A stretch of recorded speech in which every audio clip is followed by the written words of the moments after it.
राधा गोविंद देव जी की जय। श्री श्री जगन्नाथ बलदेव सुभद्रा मई की जय। श्री श्री गौर निताय भगवान की जय। श्रीला प्रभुपाद की जय। गुरु महाराज जी की जय। जय राधा माधव कुंज बिहारी।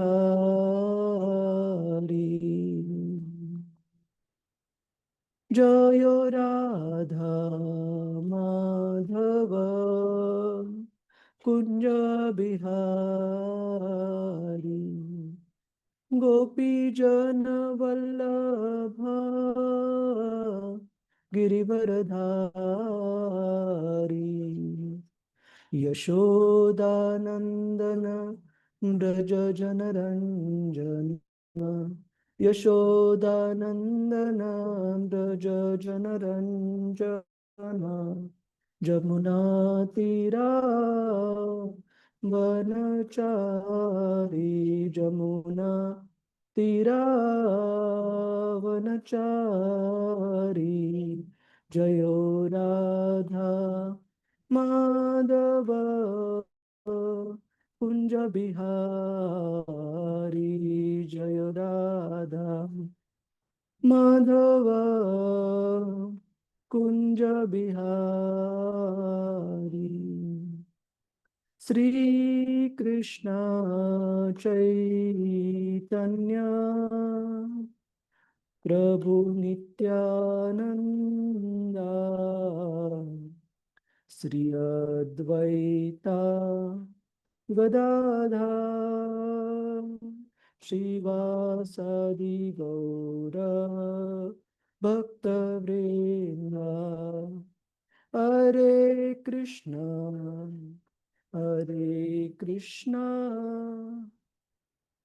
कृष्ण कृष्ण हरे हरे हरे राम हरे राम राम राम हरे हरे। हरे कृष्ण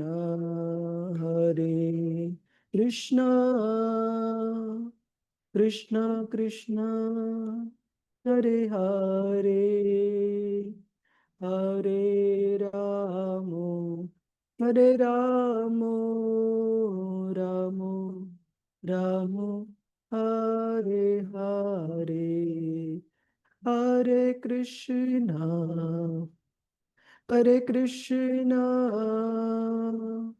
कृष्ण कृष्ण हरे हरे हरे राम राम राम हरे हरे। हरे कृष्ण कृष्ण कृष्ण हरे हरे हरे राम हरे राम राम राम हरे हरे। जयो राधा गोविंद राधा गोविंद श्री राधे। जयो गौरानिताय गौरानिताय गौरानिताय। जयो गौरानिताय। जय जय प्रभुपाद प्रभुपाद प्रभुपाद। जय जय गुरुदेव गुरुदेव गुरुदेव गुरु। हरिनाम संकीर्तन की जय। श्रीला प्रभुपाद की जय। गुरु महाराज जी की जय। ओम नमो भगवते वासुदेवाय। ओम नमो भगवते वासुदेवाय। ओम नमो भगवते वासुदेवाय। नारायणं नमस्कृत्य नरं चैव नरोत्तमं देवीं सरस्वतीं व्यासं ततो जयमुदीरये। नष्टप्रायेषु अभद्रेषु नित्यं भागवत सेवया भगवतीरुत्तमश्लोके भक्तिर्भवति नैष्टिकी। कृष्णाय वासुदेवाय देवकीनन्दनाय च नन्दगोपकुमाराय गोविन्दाय नमो नमः। ॐ अज्ञानतिमिरन्धस्य ज्ञानाञ्जनशलाकया चक्षुरुन्मिलितं येन तस्मै श्रीगुरवे नमः। श्रीचैतन्यमनोभीष्टं स्थापितं येन भूतले स्वयं रूप कदा मह्यं ददाति स्वपदान्तिकम्। वन्देऽहं श्रीगुरो श्रीयुतापदकमलं श्रीगुरून् वैष्णवांश्च श्रीरूपं सागरजातं सहगना रघुनाथान्वितं तं सजीवं साद्वैतं सावधूतं परिजनसहितं कृष्णचैतन्यदेवं श्रीराधा कृष्णपदान् सहगना ललिता श्रीविशाखान्वितांश्च हे कृष्ण करुणा सिन्धु दीनबन्धु जगत्पते गोपेश गोपिका कान्त श्रीराधाकान्त नमोऽस्तुते। तप्त काञ्चन गौराङ्गी श्रीराधे वृन्दावनेश्वरी वृषभानुसुते देवी प्रणमामि हरिप्रिये। वंशाकल्पतरुभ्यश्च कृपा सिन्धुभ्य एव च पतितानां पावनेभ्यो वैष्णवेभ्यो नमो नमः। नमः ॐ विष्णुपदाय कृष्णप्रेष्ठाय भूतले श्रीमते भक्तिवेदान्त स्वामिन् इति नामिने। नमस्ते सरस्वते देवे गौरवाणी प्रचारिणे निर्विशेष शून्यवादी पाश्चात्यदेशतारिणे। जय श्री कृष्ण चैतन्य प्रभु नित्यानंद श्री अद्वैत गदाधर श्रीवास आदि गौर भक्त वृंदा। हरे कृष्ण कृष्ण कृष्ण हरे हरे, हरे राम राम राम हरे हरे। हरे कृष्ण प्रभुजीज माताजी सर्वांचं स्वागत आहे आजच्या श्रीमद भागवतम चर्चेमध्ये। तर आपण मागच्या वेळेस पाहत होतो की कशा प्रकारे परीक्षित महाराज जे की मृत्यूच्या एकदम समीप होते, मृत्यू 7 दिवसांवर येऊन ठेपला होता आणि अशा परिस्थितीमध्ये त्यांनी स्वतःला पूर्णपणे भगवंतांच्या स्मरणामध्ये मग्न करण्याचं ठरवलं आणि त्यासाठी तिथे भगवंतांच्या कृपेने श्रील शुकदेव गोस्वामींचं आगमन झालं आणि परीक्षित महाराजांनी त्यांचं यथोचित स्वागत केल्यानंतर कशा प्रश्न विचारले की सामान्य लोकांसाठी, सर्वसामान्य लोकांसाठी सर्व कल्याणाचं साधन काय आणि विशेषतः अशा व्यक्तीसाठी जो की मरणासन आहे, मृत्यूच्या जवळ आहे, त्याचं सर्वश्रेष्ठ कर्तव्य कोणतं आहे। आणि दुसरा प्रश्न विचारला की सर्व व्यक्तींनी काय ऐकायला पाहिजे, बोलायला पाहिजे, स्मरण करायला पाहिजे आणि काय ऐकायला पाहिजे, बोलायला काय ऐकायला नाही पाहिजे, बोलायला नाही पाहिजे आणि स्मरण नाही करायला पाहिजे, पूजन नाही करायला पाहिजे। तर आपण पाहिलं कशा प्रकारे शुकदेव गोस्वामींनी जो दुसरा प्रश्न आहे तो आधी परीक्षित महाराजांचं त्याचं उत्तर दिलं की श्रोतव्या दिनी राजेंद्र, की अशा व्यक्तींसाठी, ग्रहमेधी व्यक्तींसाठी ऐकण्यासाठी, बोलण्यासाठी, चर्चा करण्यासाठी, स्मरण करण्यासाठी हजारो वेगवेगळे विषय आहेत. कारण अपश्यताम आत्मतत्वम ग्रहेषु ग्रहमेदिनाम, की असे व्यक्ती हे आत्मतत्व जीवनाचं जे खरं ध्येय आहे त्याच्याबद्दल पूर्णपणे अनासक्त आणि काहीच माहिती नसते. आणि अशा व्यक्तींना ज्यांना की जीवनाचं ध्येय माहीत नाही, हजारो वेगवेगळे विषय आहेत आणि याच्यावर आपण पाहिलं की कशा प्रकारे आजच्या समाजामध्ये आपल्याला खूप प्रकर्षाने पाहायला मिळतं, जिथं की लोकांचा अ, जो पिरियड ऑफ कॉन्सन्ट्रेशन म्हणजे किती काळ व्यक्ती एकाग्रचित्त राहू शकतो, इतका कमी झालाय काळ, की 2 मिनिट पण एखादा व्यक्ती एखाद्या गोष्टीवर फोकसनी लक्ष देऊ शकत नाही. का? कारण खूप सारे भौतिक विषयांमध्ये मन हे गुंतलेलं आहे. आणि आपण उदाहरण पाहिलं कशाप्रकारे आमच्या एका नातेवाईकांचं उदाहरण दिलेलं मी, की एकच बातमी व्यक्ती 10 वेगवेगळ्या चॅनल्सवर पाहतो, काहीतरी त्याच्यातून वेगळा रस प्राप्त करण्यासाठी.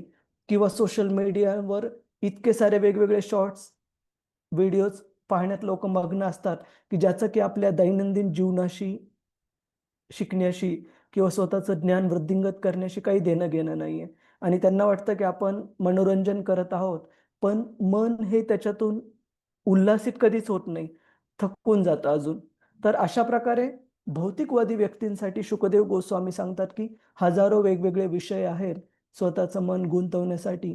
परंतु भक्तांसाठी आपण पाहिलं, की काय स्मरण करायला पाहिजे? तस्मात् भारत सर्वात्मा भगवान ईश्वरो हरी, की हे परीक्षित महाराज, तस्मात म्हणजे त्यासाठी. म्हणून परीक्षित महाराज काय करायला पाहिजे? भगवान हरींचं त्यांच्याबद्दल श्रोतव्य ऐकायला पाहिजे. कीर्तितव्यश्च, त्यांचे कीर्तीचं यशोगान करायला पाहिजे. स्मर्तव्यश्च, आणि नेहमीच स्मरण करायला पाहिजे. आणि असं केल्याने काय होईल? इच्छता भयम अभयम, म्हणजे असा व्यक्ती ज्याला की भयापासून, चिंतेपासून मुक्ती पाहिजे आहे, मुक्तता पाहिजे आहे, अशा व्यक्तीने भगवंत कृष्णाबद्दल ऐकायला पाहिजे, त्यांचं यशोगान गायला पाहिजे आणि त्यांचं स्मरण करायला पाहिजे. ज्या कोणा व्यक्तीला भयापासून मुक्तता पाहिजे, भीतीपासून मुक्तता पाहिजे. कुणाचा काही प्रश्न आहे का प्रभुजीज, माताजीज प्रस्तावनेवर? हरे कृष्ण. हरे कृष्ण प्रभूजी. हरे कृष्ण. येस माताजी. प्रभूजी, माझा प्रश्न असा होता की परीक्षित महाराज, आपण बघितलं की परीक्षित महाराज आहे भगवत भक्त असल्यामुळे ते प्रत्येक परिस्थिती त्यांना बदलू शकण्याची त्यांच्याकडे जी आहे ताकद होती.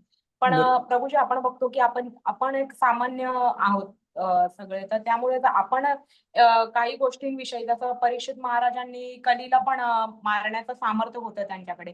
पण आपण बघतो की आता राक्षस तर नाहीये, पण जे भौतिक गोष्टींमध्ये आपण बघतो की जे माणसं आहेत, एक सामान्य माणूस किंवा कोणता माणूस कोणाला त्रास देतो किंवा भौतिक गोष्टी होत असतात, तर त्या गोष्टींबद्दल आपण भौतिक स्तरावर जे आहे आपण कसं डील करणार त्या गोष्टीबद्दल? कारण की परीक्षित महाराज तर भगवत भक्त होते, त्यामुळे त्यांना जमलं त्या गोष्टी बदलायला. आपल्याला या सगळ्या गोष्टी आपण आयुष्यात बघतो डेली लाईफ मध्ये त्या. खरी गोष्ट. मोठा महत्त्वाचा प्रश्न आहे, की भौतिकवादी लोकांची आदान-प्रदान करताना आपण कोणती काळजी घेतली पाहिजे? तर सर्वात अगोदर आपण परीक्षित महाराजांचं तुम्ही जे म्हटलात त्याच्याबद्दल थोडंसं पाहू, की परीक्षित महाराजांचं जो रोल, त्यांचं जे कर्तव्य होतं, ते सार्वभौम राजा होते पूर्ण पृथ्वीचे. आधीच्या काळामध्ये, आधीचा काळ सोडा, खूप जास्त इतिहासामध्ये मागे जायची गरज नाहीये. आपण जर 12व्या शतकापर्यंत जरी गेलो, म्हणजे जवळपास 800 वर्षांपूर्वी, तर भारत हा डावीकडे पश्चिमेला पर्शियापर्यंत, म्हणजे ज्याला की आजचं इराण म्हटलं जातं, आणि उजवीकडे पण भूतान, म्यानमार, ब्रह्मदेश, बांगलादेश, तर आता 50, 60, 70 वर्षांपूर्वीपर्यंत हे सर्व भारताचेच भाग होते. आणि परीक्षित महाराजांच्या काळामध्ये 5000 वर्षांपूर्वी पूर्ण पृथ्वी लोक हा भारतवर्ष म्हणून संबोधला जायचा, ज्याची राजधानी इंद्रप्रस्थ किंवा हस्तिनापूर म्हणजे आजची दिल्ली होती. तर सांगण्याचा उद्देश हा, की सार्वभौम राजा असल्यामुळे आपल्या प्रजेच्या प्रती परीक्षित महाराजांचं उत्तरदायित्व होतं त्यांच्या आध्यात्मिक जीवनाचं रक्षण करणं. त्याच्यामुळे कलीला पण शासन करण्यामध्ये परीक्षित महाराज मागे पुढे हटले नाही, मागे फिरकले नाही. परंतु त्याच परीक्षित महाराजांनी ज्यावेळेस त्यांना हे लक्षात आलं की भगवंतांच्याच इच्छेने त्यांना मृत्यूदंडाचा शाप प्राप्त झालेला आहे एका इमॅच्युअर अपरिपक्व ब्राह्मण बालकाकडून शृंगीकडून, त्यावेळेस परीक्षित भागवत सांगते की परीक्षित महाराजांची तेवढं आध्यात्मिक सामर्थ्य होतं की ते त्या शापाला परतून लावून प्रतिकार करू शकले असते, स्वतःचं मृत्यू पुढे ढकलू शकले असते. परंतु त्यांनी तसं केलं नाही. भगवंतांची इच्छा या प्रकारे आनंदाने ते स्वीकारलं. इनफॅक्ट भागवत सांगतं की त्यांनी अशा गोष्टीचा, अशा अवघड काळाचा पण सदुपयोग करायचं ठरवलं, स्वतःच्या जीवनाची परिपूर्णता प्राप्त करून, श्रीमद भागवताचं स्मरण करून. तर सांगण्याची गोष्ट अशी, की कोणतं कार्य आपण करायला पाहिजे, हे आपलं जे कोणतं स्तर आहे, आणि स्थल, काळ, पर्यत्वे ह्या सर्व गोष्टींवर अवलंबून आहे. मग विषय राहिला भौतिकवादी लोकांशी आदान-प्रदान करण्याचा, तर सर्वात महत्त्वाचं आपलं कर्तव्य आहे, की आपली जी कृष्ण भक्ती आहे, आपली जी कृष्ण भावना, चेतना आहे, त्या आपल्या कॉन्शियसनेस ज्याला म्हणतो आपण, त्या चेतनेचं संरक्षण करणं आणि ती कृष्ण चेतना ही अशा भौतिकवादी लोकांच्या अतिसंगाने त्यांच्याशी, ज्याला आपण अनफिल्टर्ड असोसिएशन म्हणजे काही अ, काळजी न घेता त्यांचा संग करून आपण आपली चेतना ही व्यर्थ घालू नये. का? कारण तुम्ही पण ऑब्झर्व्ह कराल, कधी-कधी आपल्या मनामध्ये एखाद्या स्मृती, एखाद्या गोष्टी घर करून राहतात आणि कित्येक वर्ष किंवा कित्येक दशकं किंवा काही जन्म पण लागू शकतात त्याच्यातून व्यवस्थित प्रकारे बाहेर येण्यासाठी. तर एवढ्या भगवंतांच्या कृपेने आपल्याला जी कृष्ण भावना प्राप्त करण्याची संधी मिळाली, सर्वात पहिले आपलं कर्तव्य भक्त म्हणून की त्याचं आपण रक्षण करायला पाहिजे. भगवद्गीतेमध्ये श्रील प्रभुपादजी तात्पर्यामध्ये सांगतात, चैतन्य महाप्रभूंना कोट करून, की कशाप्रकारे चैतन्य महाप्रभूंनी सांगितलंय, की भक्तीचं जे रोप आहे, ते खूप कोमल आहे आपलं. म्हणजे जसं की आपण लहान रोप कोणतं पाहतो, तुळशीचं किंवा बाकीच्या कोणत्या झाडांचं लहान रोप पाहतो. ते रोप लहान असताना खूप काळजी घेणं आवश्यक आहे आपल्याला, की त्याला खूप जास्त पण सूर्यप्रकाश नाही लागला पाहिजे, ऊन नाही लागलं पाहिजे आणि खूप कमी पण लागलं नाही पाहिजे. पाणी खूप जास्त पण नाही झालं पाहिजे, खूप कमी पण झालं नाही पाहिजे. हवा खूप जास्त पण नाही लागली पाहिजे आणि एकदम हवा नसलेल्या ठिकाणी पण ते नसलं पाहिजे. तर खूप काळजी घेतो आपण का? कारण ते लहान आहे अजून. त्याच प्रकारे चैतन्य महाप्रभू सांगतात आणि श्रील प्रभुपादजी भगवद्गीतेच्या तात्पर्यामध्ये सांगतात, की अशा भक्तीच्या रोपाचं आपण पण खूप चांगल्या प्रकारे काळजी घेणं आवश्यक आहे. श्रवणम, कीर्तनम, विष्णुस्मरणम म्हणजे त्याच्यासाठी पाणी घालण्यासारखं आहे, सूर्यप्रकाश देण्यासारखं आहे. तर सर्वात पहिली ही गोष्ट केली पाहिजे, की भौतिकवादी लोकांशी आदान-प्रदान करताना रोज आपलं चित्त हे स्वच्छ राहण्यासाठी त्याला रोज हरे कृष्ण महामंत्राचा जप करणं, शास्त्राचं अध्ययन करणं आणि अशा भौतिकवादी लोकांचं आदान-प्रदान जेवढी गरज आहे, म्हणजे आपल्या जॉबसाठी, नोकरीसाठी जेवढी आदान-प्रदान करण्याची गरज आहे, तेवढंच करणं. पण खरा जो संघ आहे, खरा जे असोसिएशन संघ ज्याला म्हणतो, तो भगवत भक्तांसोबत नियमित ठेवणं. जेणेकरून असं म्हटलं जातं, की "a man is known by the company he keeps." एक व्यक्ती तो ज्या प्रकारचा संघ ठेवतो, त्या प्रकारच्या संघानुसार ओळखला जातो. त्याच्यामुळे आपण नेहमी भगवत भक्तांचा संघ प्राप्त करण्यासाठी प्रयत्न केला पाहिजे आणि भौतिकवादी लोकांची कामापुरतं जे काही गरज आहे त्यांचा संग करण्याची, तेवढंच केलं पाहिजे आणि तेवढा संग केल्यानंतर पण रोज हरे कृष्ण महामंत्राचा जप म्हणा, शास्त्राचं अध्ययन म्हणा, भक्तांचा संग म्हणा, इत्यादींनी चित्ताची शुद्धीकरण केलं पाहिजे. आपण या गोष्टीत लगेच पडणं तेवढं सोपं नाही, की भौतिकवादी लोकांना परीक्षित महाराजांनी ज्या प्रकारे शासन केलं, कारण त्यांचा रोल वेगळा होता. ते सार्वभौम राजा होते. आपलं पहिलं कर्तव्य आहे, की आपलं भक्तिलता बीज खूप छोट्या रोपासारखं आहे, त्याची काळजी घेणं. ठीक आहे का माताजी? हो, हो, हो प्रभूजी. हो हरे प्रभू. कृष्ण. धन्यवाद. हरे कृष्ण प्रभू. हरे कृष्ण. आणि स्वतः पण आपण छोटे-छोटे एक छोटं उदाहरण देतो, मग आपण पुढे जाऊ, की उदाहरणार्थ समजा आपण कुठे प्रवास करत आहोत. आत्ता आम्ही यात्रेला गेलेलो, ट्रेननी गेलो, ट्रेननी आलो. तर ट्रेननी प्रवास करताना कधी-कधी छोट्या गोष्टींमुळं पण आपण बघतो, की लोकांचं चित्त कधी बिनसेल काही सांगता येत नाही.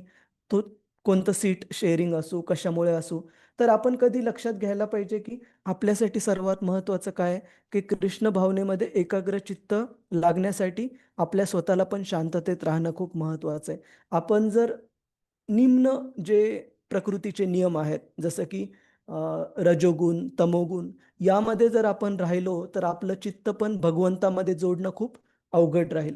त्याच्यासाठी सत्वगुणात राहण्यासाठी आपलं मन हे नियमित साधना मार्गाने स्वच्छ ठेवणं आवश्यक आहे. मग आपल्याला भक्ती करणं सोपं जाईल.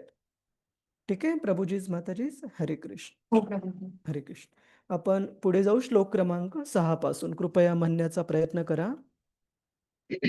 शुकदेव गोस्वामी श्लोक क्रमांक 11 पर्यंत भक्ती मार्गाचं महत्त्व परीक्षित महाराजांना सांगत आहेत, की कशाप्रकारे अगोदर त्यांनी उत्तर दिलं, काय ऐकायला नाही पाहिजे, काय कीर्तन करायला नाही पाहिजे, म्हणजे बोलायला नाही पाहिजे, काय स्मरण नाही करायला पाहिजे आणि काय ऐकायला पाहिजे, कीर्तन करायला पाहिजे, यशोगान करायला पाहिजे आणि स्मरण करायला पाहिजे. आता पुढे चालून सांगतात, की कशाप्रकारे हा भक्तीचा मार्ग सर्व प्रकारच्या लोकांसाठी लाभदायक आहे आणि भक्तीमध्ये विशेषतः भक्तीच्या एका क्रियेला विशेष महत्त्व देतात. ते आपण येणाऱ्या श्लोकांमध्ये पाहू. कृपया म्हणण्याचा प्रयत्न करा. एतावान् सांख्ययोगाभ्याम् एतावान् सांख्ययोगाभ्याम् सांख्ययोगाभ्याम स्वधर्म परिनिष्ठया स्वधर्म परिनिष्ठया जन्मलाभः परः पुंसाम् जन्मलाभ अन्ते नारायणः स्मृती. अन्ते अन्ते नारायण स्मृती तर नारायण स्मृती. आपण पण प्रभुजीच माताजीच हे जे सर्व शास्त्र वाङ्मय आहेत आणि वेगवेगळे महान संत जे होऊन गेलेत, त्यांच्या शिकवणींचं जर आपण जोड लावली, तुलना केली, तर आपल्याला पाहायला मिळेल कशा प्रकारे ह्या सगळ्या शिकवणी मॅच करतात. जसं की आपण इथे शुकदेव गोस्वामींना म्हणताना पाहत आहोत, की मनुष्याच्या जीवनाचं जे परिपूर्णता आहे, ती काय आहे? अंते नारायण स्मृती. जीवनाच्या शेवटच्या काळी भगवंतांचं स्मरण करता येणं. त्याचप्रकारे आपण तुकाराम महाराजांची पण शिकवण पाहतो. तुकाराम महाराज म्हणतात, की एवढ्यासाठी केला सगळा खटाटोप, शेवटचा दिवस गोड व्हावा. की भगवंतांचं मृत्यूच्या वेळेला स्मरण हे खूप खूप महत्त्वाचं आहे. कारण भगवद्गीतेमध्ये भगवंत सांगतात, मृत्यूच्या वेळेला जे काही आपण स्मरणात आणू, त्याप्रमाणे आपल्याला पुढची गती प्राप्त होईल. जर आपण भौतिक गोष्टींचं स्मरण केलं, तर भौतिक जगामध्ये पुन्हा जन्म घ्यावा लागेल. जर आपण भगवंतांचं स्मरण केलं, नारायण स्मृती, तर आपल्याला भगवत धामामध्ये जायला मिळेल. आणि भगवद्गीता हे पण सांगते, की हे अंते नारायण स्मृती त्यावेळेसच शक्य आहे, ज्यावेळेस आपण आपले हातपाय चांगले असताना, शरीर चांगलं असताना ह्याचा सराव करू. भगवंतांचा नित्य जप करून, साधना मार्गाचं पालन करून आपण जर नित्य सराव केला, तर शक्य आहे मृत्यूच्या वेळी पण भगवंतांना स्मरण करण्यासाठी. अलका माताजी, तुम्हाला वाचायचंय का? हो प्रभूजी. हरे कृष्ण, हरे कृष्ण. हरे कृष्ण प्रभूजी. दंडवत प्रणाम. धन्यवाद. मनुष्य जीवनाचे परम पूर्णत्व हे आयुष्याच्या शेवटी भगवंतांचे स्मरण करणे होय. मग ते त्याने सांख्य ज्ञानाने प्राप्त केलेले असो, योगाभ्यासाने प्राप्त केलेले असो किंवा स्वधर्माचे निष्ठेने पालन करून प्राप्त केलेले असो. तात्पर्य श्रील प्रभुपादजी द्वारा श्रील प्रभुपादजी की जय. नारायण हे दिव्य पुरुषोत्तम भगवंत असून भौतिक सृष्टीच्या पलीकडे आहेत. सृजन, पालन, संहार होतो त्या सर्व वस्तू महत तत्वाच्या परिघात येतात आणि तेच भौतिक जग म्हणून ओळखले जाते. नारायणांचे अथवा भगवंतांचे अस्तित्व महत तत्वाच्या क्षेत्र मर्यादेत असत नाही आणि त्यामुळे नारायणांचे नाम, रूप, गुण इत्यादी भौतिक जगताच्या प्रभावाच्या पलीकडे आहेत. चैतन्यापासून जडास वेगळे करणाऱ्या प्रयोगवादी तत्वज्ञानाच्या तर्काच्या साहाय्याने अथवा ज्या अभ्यासकास ब्रह्मांडातील एका लोकातून दुसऱ्या लोकात पोहोचण्यास व त्याच्याही पलीकडे जाण्यास मदत करतात, अशा योगाभ्यासाने किंवा धार्मिक कर्तव्यांच्या आचरणाने मनुष्य सर्वोच्च पूर्णत्व मिळवू शकेल. मात्र नारायण स्मृती या स्थितीप्रत्याने गेले पाहिजे किंवा सतत भगवंतांचे स्मरण केले पाहिजे. हे केवळ शुद्ध भक्ताच्या संगतीनेच शक्य आहे. शुद्ध भक्त शास्त्रानुमोदित विधीनुसार सर्व ज्ञानी, योगी व सकाम कर्मींच्या दिव्य कार्यकलापांना पूर्णत्वास नेऊ शकतो. सनकादी ऋषी आणि नवयोगेंद्रांसारख्यांनी आध्यात्मिक पूर्णत्व प्राप्त केल्याची अनेक ऐतिहासिक उदाहरणे आहेत. या सर्वांनी भगवत भक्तीमध्ये स्थिर झाल्यावरच पूर्णत्व प्राप्त केले. भगवंतांच्या भक्तापैकी कोणीही कधीही ज्ञानी अथवा योगी यांच्या इतर पद्धती स्वीकारून भक्ती मार्गापासून पथभ्रष्ट झालेला नाही. प्रत्येक जण आपल्या विशिष्ट क्रियेतील पूर्णत्व मिळवण्यास उत्सुक असतो आणि असे पूर्णत्व म्हणजेच नारायण स्मृती हे येथे सूचित केले आहे. त्यासाठी प्रत्येकाने खडतर प्रयत्न केले पाहिजेत.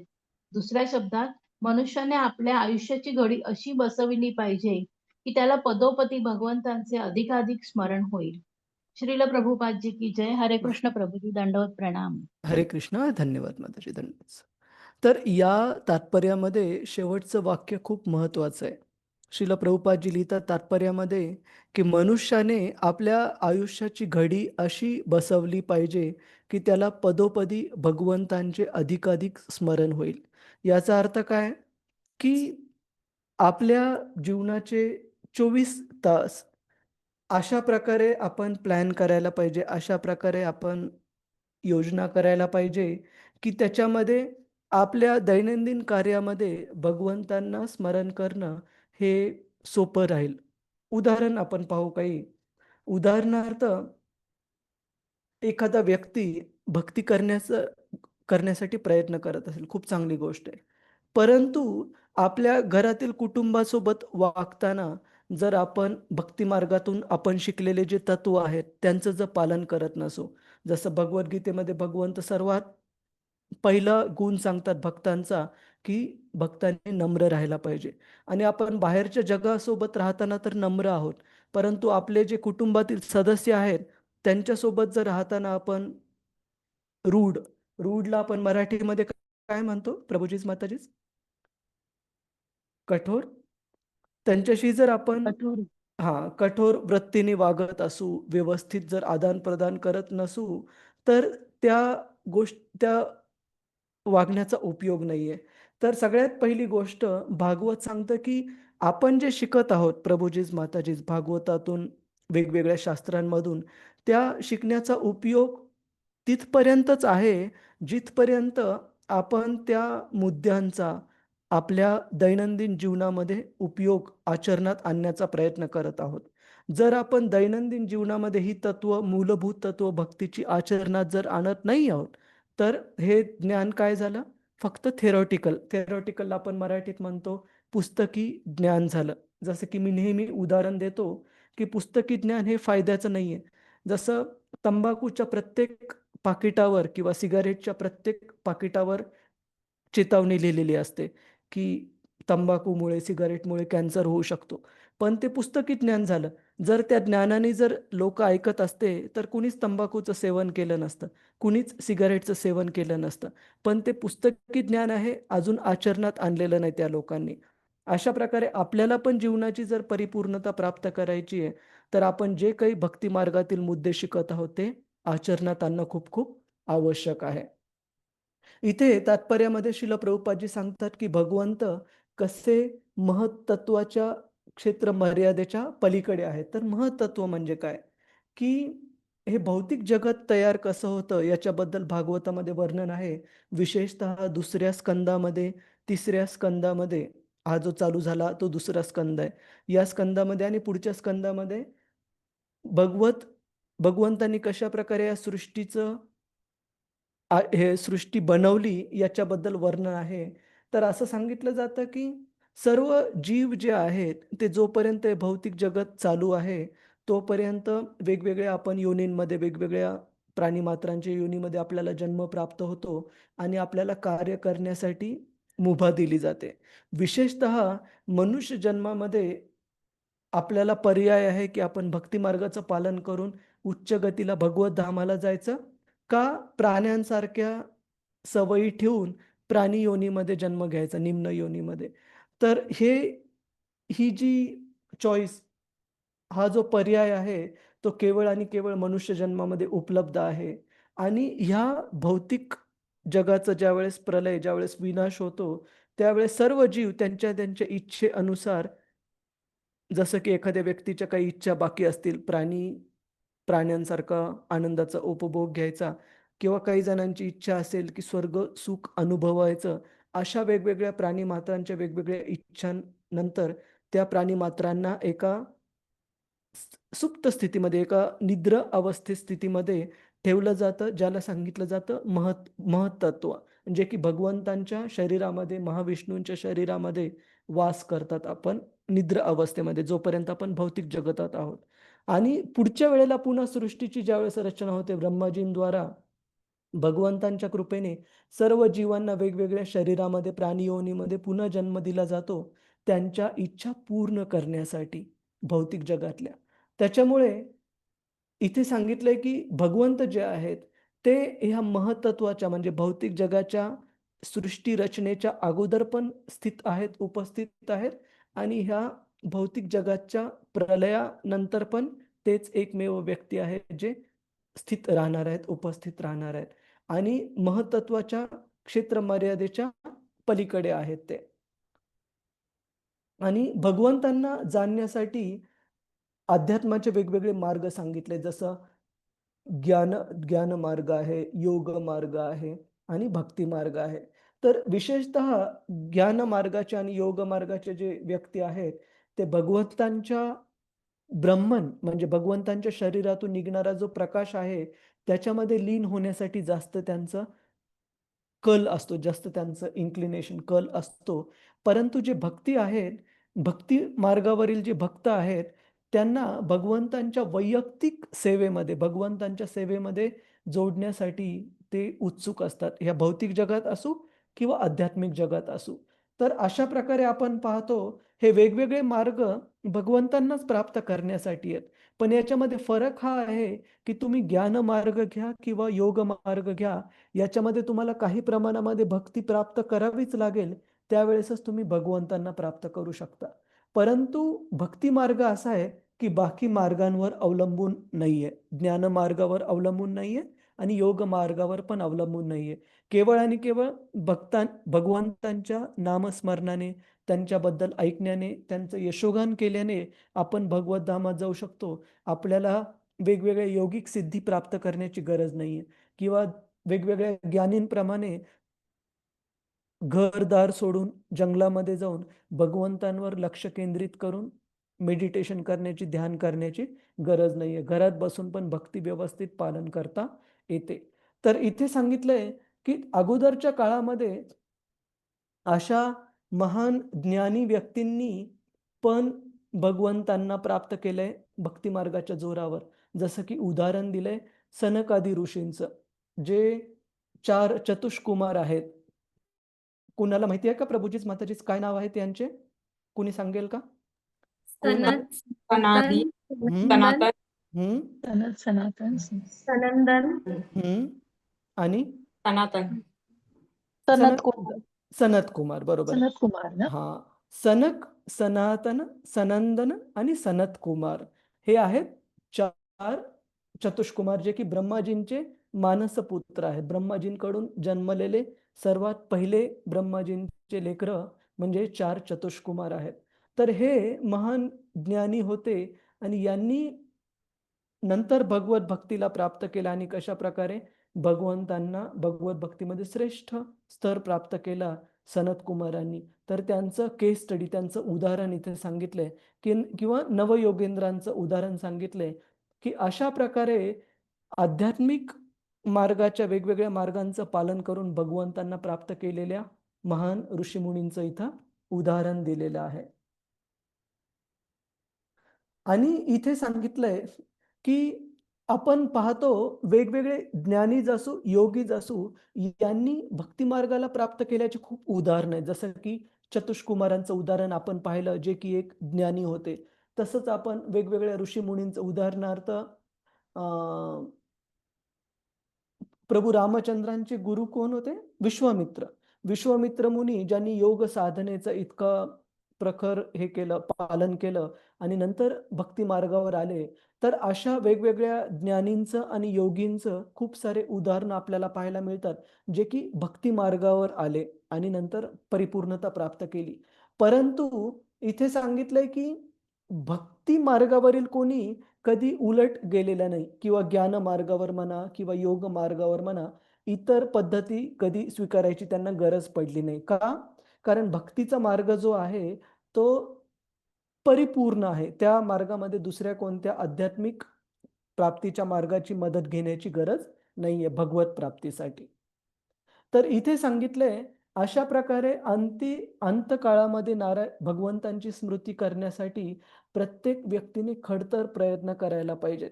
आपण तो एक श्लोक पण एकदा पाहू. तस्यैव हेतो प्रयतेत कोविदो.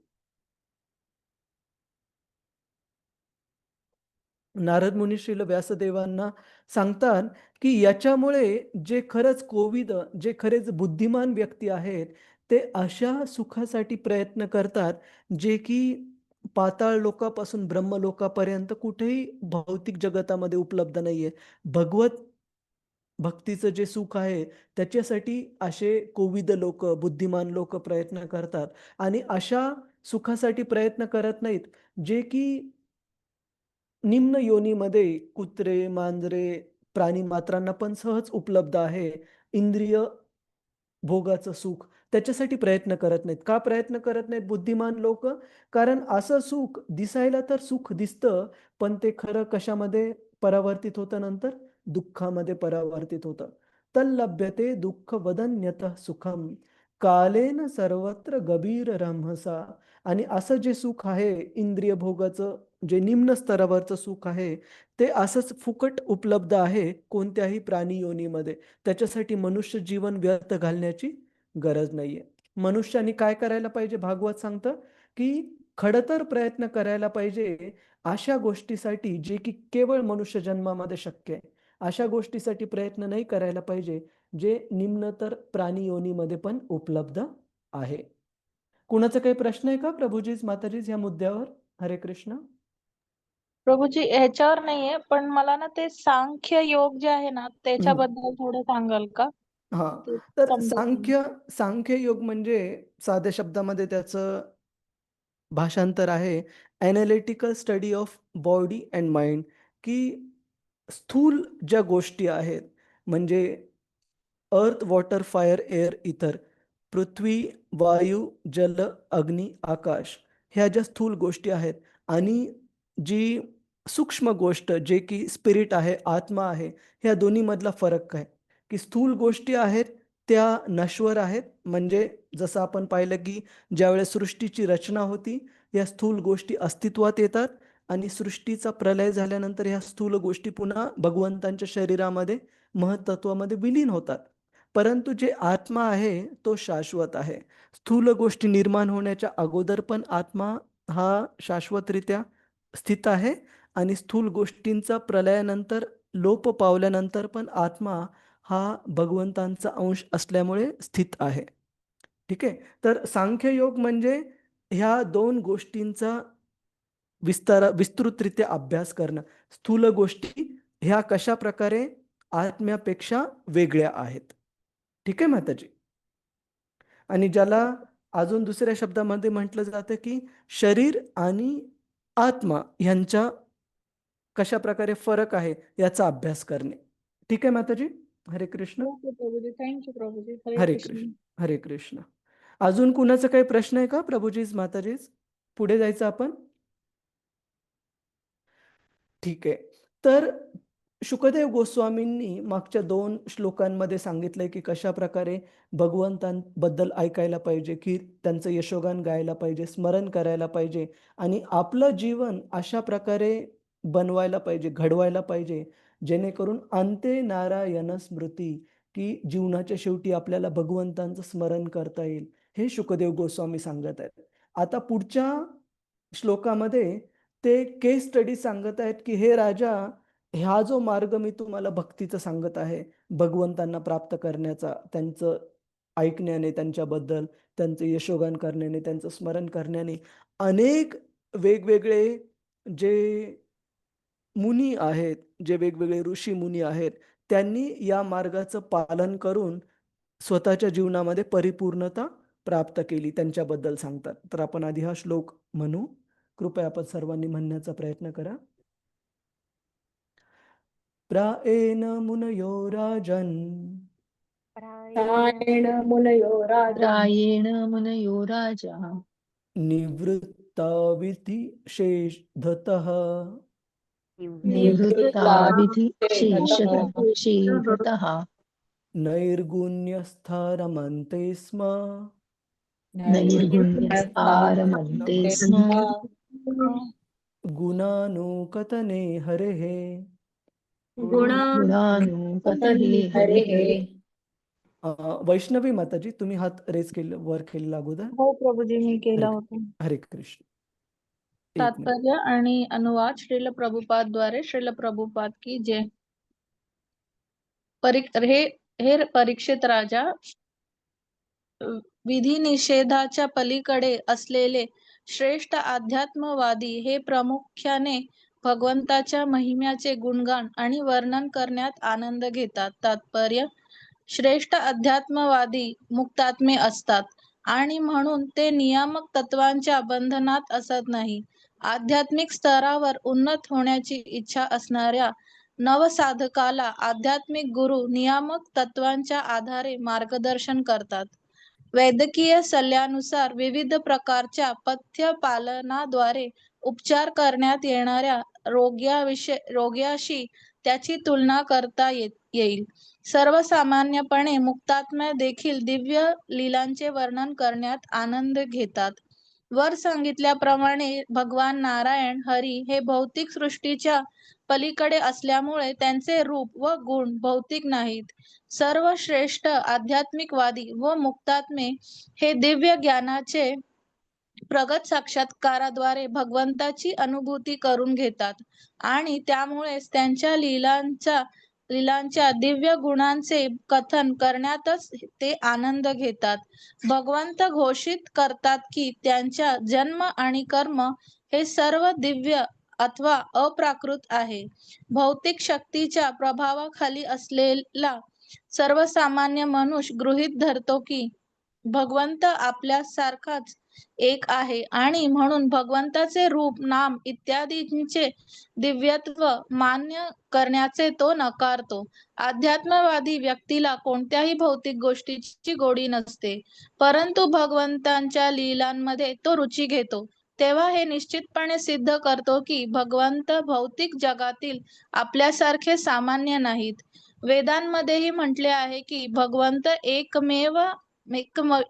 एकमेवाद्वितीय आहेत, परंतु आपल्या पार्षदांच्या सहवासात ते दिव्य लीला करीत असतात आणि त्याचबरोबर ते सर्व जीवांच्या हृदयात परमात्मा रूपाने बलदेवांचे विस्तारित रूप स्थित असतात.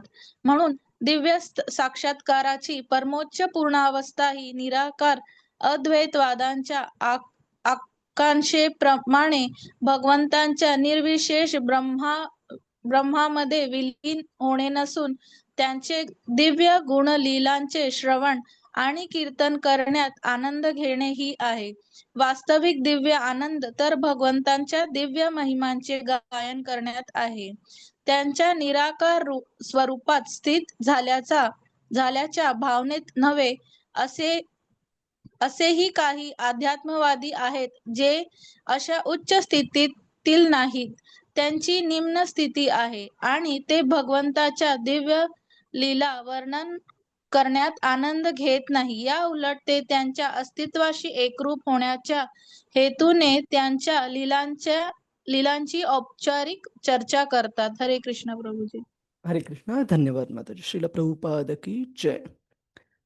तर इथे श्रेष्ठ अध्यात्मवादी व्यक्तींबद्दल सांगितलंय, पण सर्वात अगोदर आपण ही गोष्ट जाणून घेऊ की ह्या जगामधल्या प्रत्येक जीवाचं स्वरूप काय आहे. की प्रत्येक जीवाचं स्वरूप आहे की प्रत्येक व्यक्ती, प्रत्येक जीव, प्राणी मात्र हा आनंद प्राप्त करण्यासाठी प्रयत्न करत आहे. मात्र शास्त्र सांगतं की प्रत्येक जीवाचा आनंद प्राप्त करण्याचा स्तर वेगळा वेगळा आहे. उदाहरण सांगतो तुम्हाला मी की जे खूप निम्न स्तरावरचे प्राणी आहेत, कुत्रे, मांजरे किंवा इव्हन पक्षी, पशुपक्षी वगैरे पण. तर भगवद्गीता सांगते की 5 प्रकारचे कोश, कोश म्हणजे वलय सांगते, की जसं अन्नमय कोश, प्राणमय कोश, विज्ञानमय कोश, ज्ञानमय कोश आणि आनंदमय कोश. 13व्या अध्यायामध्ये भगवद्गीतेच्या हे 5 प्रकारचे वलय किंवा कोश सांगितलेत. तर याच्यापैकी सर्वात पहिला आपण समजून घेऊ आणि त्याच्यानंतर अध्यात्मवादी व्यक्ती कशाप्रकारे वेगळ्या प्रकारे आनंद उपभोगतात याच्याकडे बघू आपण. की सर्वात पहिला कोश आहे अन्नमय कोश. अन्नमय कोश याचा अर्थ काय? की आपल्या चेतनेच्या सर्वात मूलभूत स्तरावर आपण फक्त अन्न प्राप्त करून किंवा अन्नाचा उपभोग घेऊन आनंदी बनतो, की जसं की आपण लहान मुलाचं उदाहरण घेऊ. आपण लहान मुलाच्या जवळ कोणती गोष्ट दिल्यानंतर ते काय करण्याचा प्रयत्न करतं? प्रभुजीज माताजी, हातात घेतं आणि तोंडात घालायचा प्रयत्न करतं. पेन असू, पेन्सिल असू, कोणतीही गोष्ट असू. का? कारण त्या स्तरावर ज्यावेळेस की त्याची जी विचार करण्याची क्षमता आहे, ती हळू-हळू बनत आहे, डेव्हलप होत आहे. तर त्या अन्नमय स्तरावर प्रत्येक गोष्ट त्या लहान बाळासाठी जी गोष्ट त्याला चवीला चांगली लागेल, ती गोष्ट त्याच्यासाठी आनंद प्रदान करणारी असते. मग कदाचित ती गोष्ट त्याच्यासाठी चांगली नसेल पण ते बाळ त्याचा विचार करण्याइतकं पात्र नसतं, की ही माझ्यासाठी चांगली नाहीये गोष्ट. त्याच प्रकारे कोणत्या पशूंचं उदाहरण घ्या तुम्ही, की उदाहरणार्थ एखाद्या कुत्र्याचं उदाहरण घ्या, की मनुष्याला ज्यावेळेस ताप वगैरे आलेला असतो, आपल्यासमोर कुणी काही तेलकट वगैरे जरी आणलं, तरी आपण ते नको म्हणू. का? की माझी तब्येत सध्या ठीक नाहीये. मी जर हे तेलकट, तुपकट अन्न खाल्लं, तर अजून हा ताप, अजून हा रोग वाढू शकतो.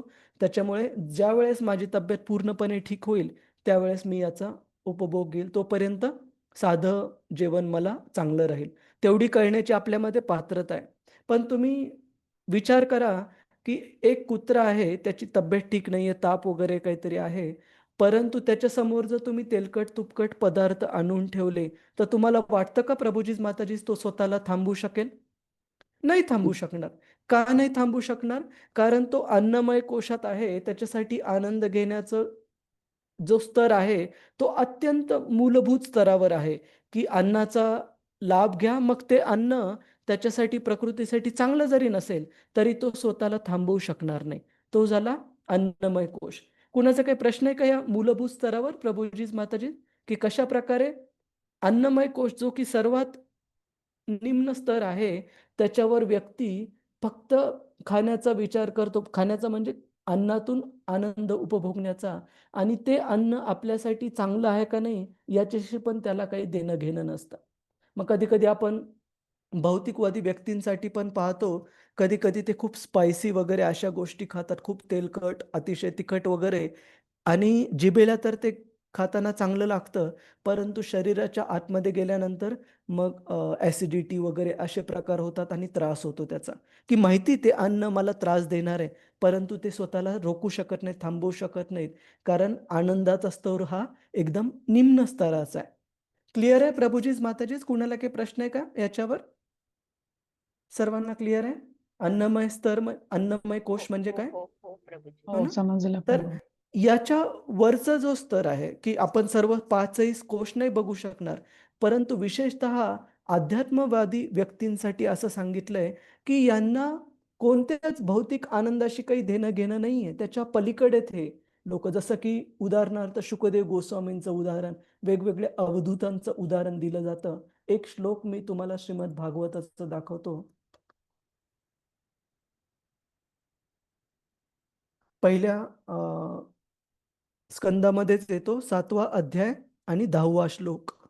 तर कृपया आपण सर्वांनी हा श्लोक म्हणण्याचा प्रयत्न करा एकदा. सूत उवाच सूत उवाच आत्मा रामाश्च मुनयो आत्मारामाच मुनयो निर्ग्रंथा अपि उरुक्रमे निर्ग्रन्था अप्युरक्रमे कुर्वन्ति अहैतुकीं भक्तिं कुर्वन्त्यः भक्तिं भक्तिम् इत्थं भूतगुणो हरिः इत्यभूतगुणो हरिः. तर इथे सांगितलंय की जे भगवत भक्तीमध्ये श्रेष्ठ स्तरावरचे भक्त आहेत त्यांना आत्माराम म्हटलं जातं. आत्माराम या शब्दाचा अर्थ काय? सेल्फ सॅटिस्फाईड, जे की स्वतःच्या मध्ये म्हणजे भक्ती मार्गावर भक्ती मार्गाचं पालन करून पूर्णपणे आत्मसंतुष्ट आहेत. त्यांना भौतिक जगातल्या कोणत्या गोष्टीचं काही लालूच नाहीये, काही उपभोग घेण्याची इच्छा नाहीये. जसं मी नेहमी उदाहरण देतो तुकाराम महाराजांचं, की तुकाराम महाराजांच्या त्या जुन्या प्रभात फिल्मच्या याच्यामध्ये आपण पाहतो, की शिवाजी महाराजांनी तुकाराम महाराजांसाठी त्यांच्या घरच्यांसाठी नजराणा पाठवला आणि तुकाराम महाराजांनी त्या नजराण्याला कोणत्या रूपामध्ये पाहिलं, की सुवर्ण हे आम्हा मृत्तिके समान, की त्यांची पत्नी, मुलं ज्यांना की त्या गोष्टी खूप छान हव्याशा वाटू लागल्या. तुकाराम महाराज त्यांना म्हणाले, की विष आहे हे. आणि ज्यावेळेस त्यांची पत्नी म्हणाली, की आम्हाला चालेल हे विष घ्यायला. तुकाराम महाराज म्हणाले, की मी कसं काय घेऊ देईल तुम्हाला विष? मला काही माझे मुलं बायका मारायचे नाही आहेत मला.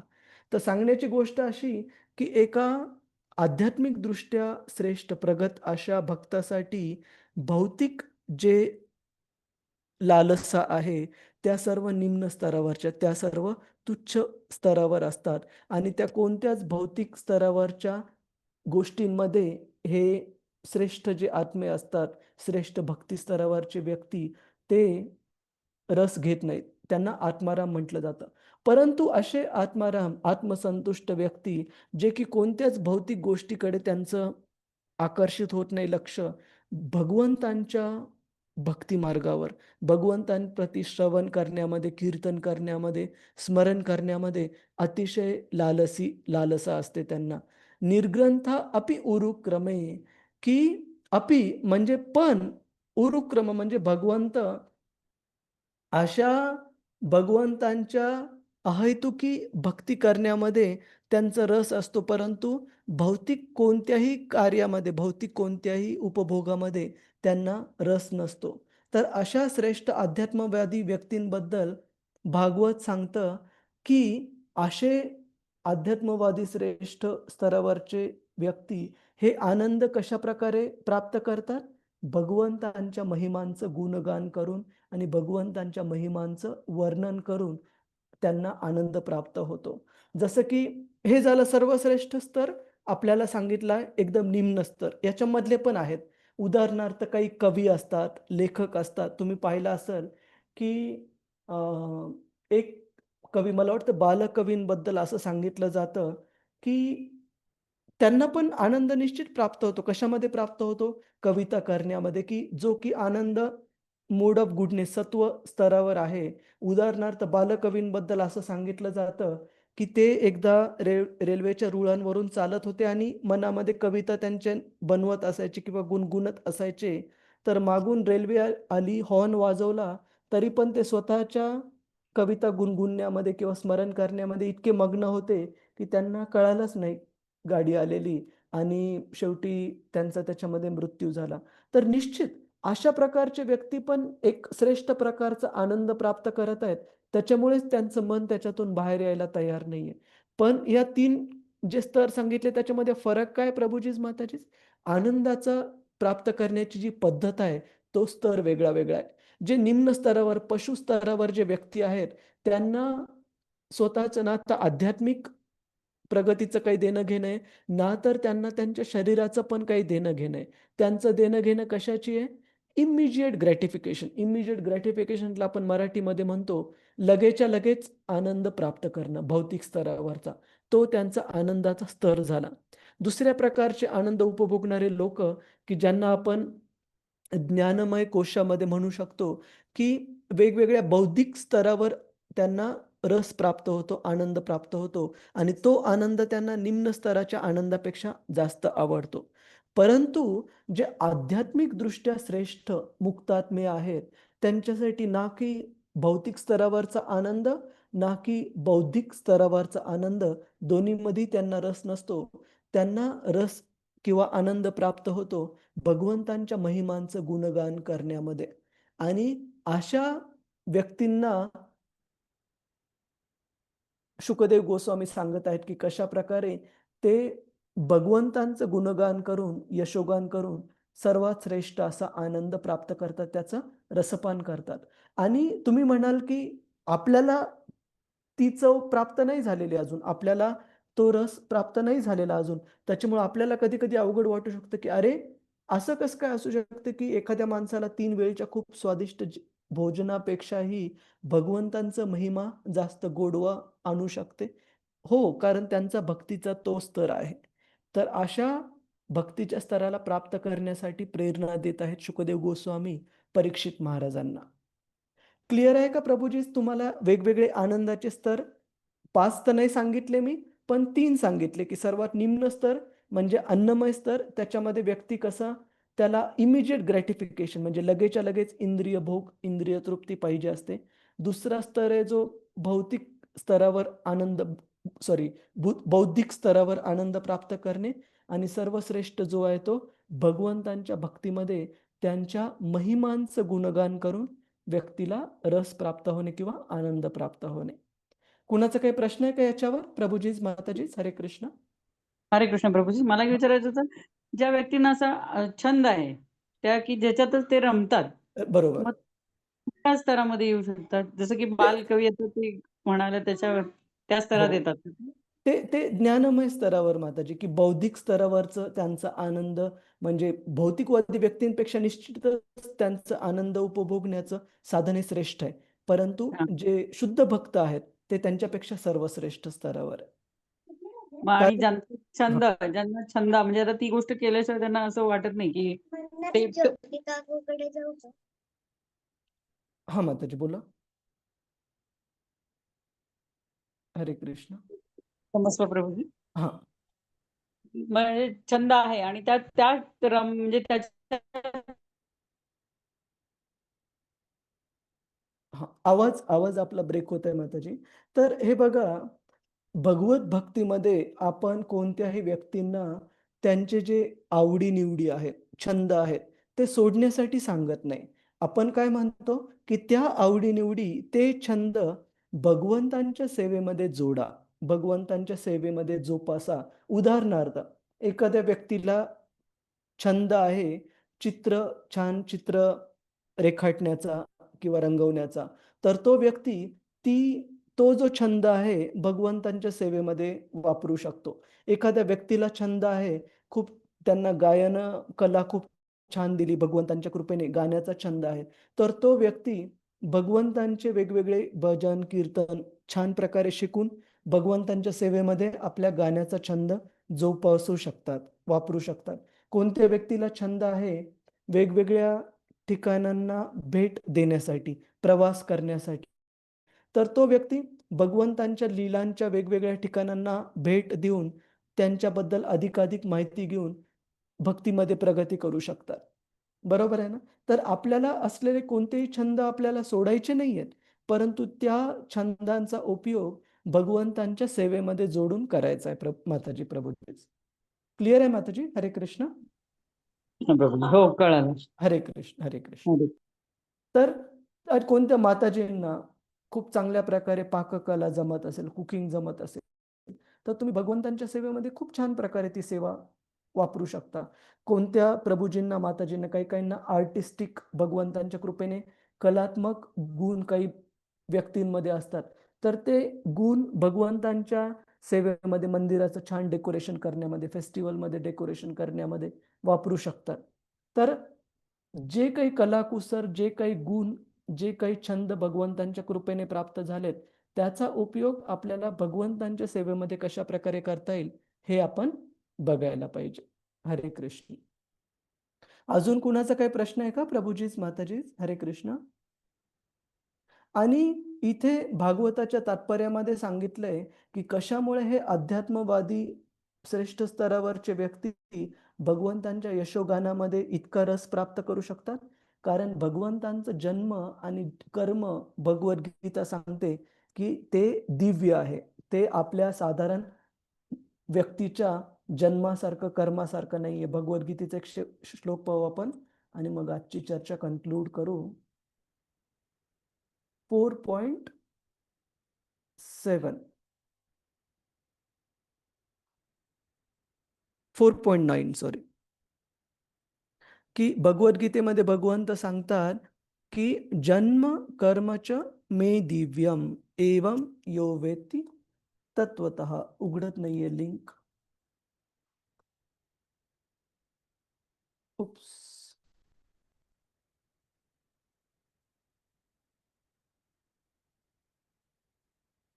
जन्म कर्म, तुम्ही सर्वांनी एकदा म्हणण्याचा प्रयत्न करा. जन्म कर्म च मे दिव्यम कर्मच मे दिव्यम् एवं यो वेत्ति तत्वतः त्यक्त्वा देहं पुनर्जन्म त्यक्त्वा देहं पुनर्जन्म नैति माम एति सो अर्जुन.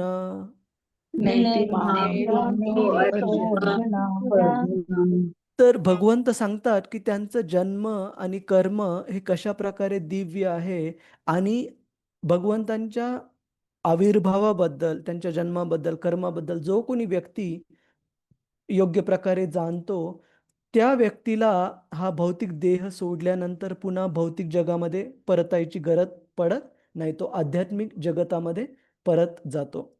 त्याच्यामुळे हे जे मुक्तात्मे आहेत, हे जे आध्यात्मिक दृष्ट्या श्रेष्ठ स्तरावरचे भक्त आहेत, ते हे जाणून की कशा प्रकारे भगवंतांचा जन्म आणि कर्म दिव्य आहेत, त्या आनंदाच्या उच्च स्तरावर आनंद घेण्याची सवय लावतात आणि निम्न स्तरावरचा जो आनंद आहे तो त्यांना अशा प्रकारे तुच्छ वाटायला. जसं मी नेहमी उदाहरण देतो की एखाद्या व्यक्तीला रस्त्याने चालताना कुठे काही स्वीट मार्ट म्हणजे काही गोड पदार्थ भेटण्याचे जे दुकानं असतील त्याच्यावरचे अन्न पदार्थ बघून जर आकर्षण वाटत असेल, तुम्ही त्या व्यक्तीला घरी व्यवस्थित चांगल्या प्रकारचा प्रसाद खाऊ घाला, पोट भरलेला आहे आणि असा व्यक्ती जर बाहेर गेला तर त्याची इच्छा होईल का प्रभूजीच माताजीच रस्त्यावरचं काही खाण्याची?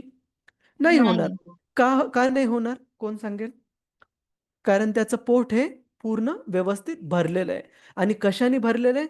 श्रेष्ठ चांगल्या प्रकारचा प्रसाद बनवून त्याला त्याचं पोट भरलेलं आहे. त्याच्यामुळे रस्त्यावरचं अन्न जे की स्वच्छ वगैरे नाहीये अशाकडे त्याचं लक्ष आकर्षित होणार नाही. त्याच्यामुळे भगवद्गीता सांगते की आपण श्रेष्ठ प्रकारचा आनंद उपभोगायला लागलो की निम्न स्तरावरचा आनंद आपल्याला स्वाभाविकतः तुच्छ वाटायला लागेल. क्लिअर आहे प्रभूजीच माताजीच? हरे कृष्ण. हो प्रभूजी. कुणाचा काही प्रश्न आहे का याच्यावर अजून? प्रभूजी, माझा एक प्रश्न आहे. हा, इथे लिहिलंय पहा की भगवंत हे सर्व जीवांच्या हृदयात परमात्मा रूपाने हो. इथे आहे. बलदेवांचे विस्तारित रूप म्हणून स्थित असतात. हम्म, म्हणजे क्षीरोदकशाही विष्णू करेक्ट. म्हणजे परमात्मा रूपात असतात ना, मग बलदेवांचे विस्तारित रूप म्हणजे काय? एक मिनिट मी तुम्हाला एक चार्ट बनवून दाखवतो की कृष्णाचे एक्सपान्शन विस्तारित रूप कशा प्रकारचे. सर्वात पहिले कृष्ण आहेत, त्यांच्यानंतर बलरामजी किंवा बलरामजींपासून सर्वात पहिल्यांदा चतुर्व्यूह एक्सपान्शन आहे. त्याच्यामध्ये वासुदेव, संकर्षण, प्रद्युम्न आणि अनिरुद्ध. ह्या संकर्षणांपासून चतुर्व्यूह एक्सपान्शन मधील जे संकर्षण आहेत त्यांच्यापासून नारायण आहेत आणि त्या नारायणांपासून दुसरे चतुर्व्यूह एक्सपान्शन आहेत, विस्तारित रूप आहेत, ज्यांचे नाव सेम आहेत, वसुदेव, संकर्षण, अनिरुद्ध, प्रद्युम्न. आणि ह्या दुसऱ्या चतुर्व्यूह विस्तारित रूपातील संकर्षणापासून जे पुरुष अवतार आहेत, जे की आहेत महाविष्णू, गर्भोदक्षाय विष्णू आणि क्षीरोदक्षाय विष्णू. आणि ह्या 3 विष्णूंपैकी जे क्षीरोदक्षाय विष्णू आहेत ते परमात्मा रूपामध्ये आहेत प्रत्येक जीवामध्ये. ठीक आहे माताजी. तर त्याच्यामुळे बलरामजींचं किंवा बलदेवजींचं विस्तारित रूप याच्यासाठी सांगितलंय की ह्या चार्टमध्ये जो आपण इथे मांडलेला आहे, कृष्णानंतर बलराम आणि नंतर सर्व विस्तृत रूप आणि यांचे स्त्रोत बलरामजी आहेत, बलरामजींचे स्त्रोत कृष्ण आहे. ठीक आहे, क्लिअर आहे माताजी? हो प्रभूजी, हरे हरे समजलं. कृष्ण, हरे हरे कृष्ण. कृष्ण. धन्यवाद प्रभूजी. धन्यवाद. तर खूप खूप धन्यवाद आपल्या सर्वांचा. आणि पुन्हा एकदा क्षमस्व की मध्ये आपण भेटू शकलो नाही बराच काळ. आपण याच्यानंतर व्यवस्थित कंटिन्यू करूया. हरे कृष्ण. हरे कृष्ण प्रभूजी. हरे कृष्ण. हा माताजी बोला. प्रभूजी, उद्यापासून भीष्मक पंचक चालू होत आहे. हम्म. तर आपण ते करायला पाहिजे आणि केलं तर कसं करावं, थोडं माहिती द्याल का त्याबद्दल? कारण मी चालेल. पहिल्यांदा करते. चालेल, मी ग्रुपवर शेअर करेल माताजी. हो प्रभूजी, ठीक आहे? चालेल. Okay okay. हरे कृष्ण, हरे कृष्ण. वाञ्छाकल्पतरुभ्यश्च कृपा सिन्धुभ्य एव च पतितानां पावनेभ्यो वैष्णवेभ्यो नमो नमः. अनंत कोटि वैष्णव वृंद की जय. वैष्णव ठाकुर की जय. श्रील प्रभुपाद की जय. हरे कृष्ण, हरे कृष्ण. हरे कृष्ण. धन्यवाद प्रभूजी. हरे कृष्ण हरे धन्यवाद. कृष्ण, प्रभूजी, सादर धन्यवाद. सादर हरे प्रणाम कृष्ण, प्रभूजी. हरे हरे कृष्ण.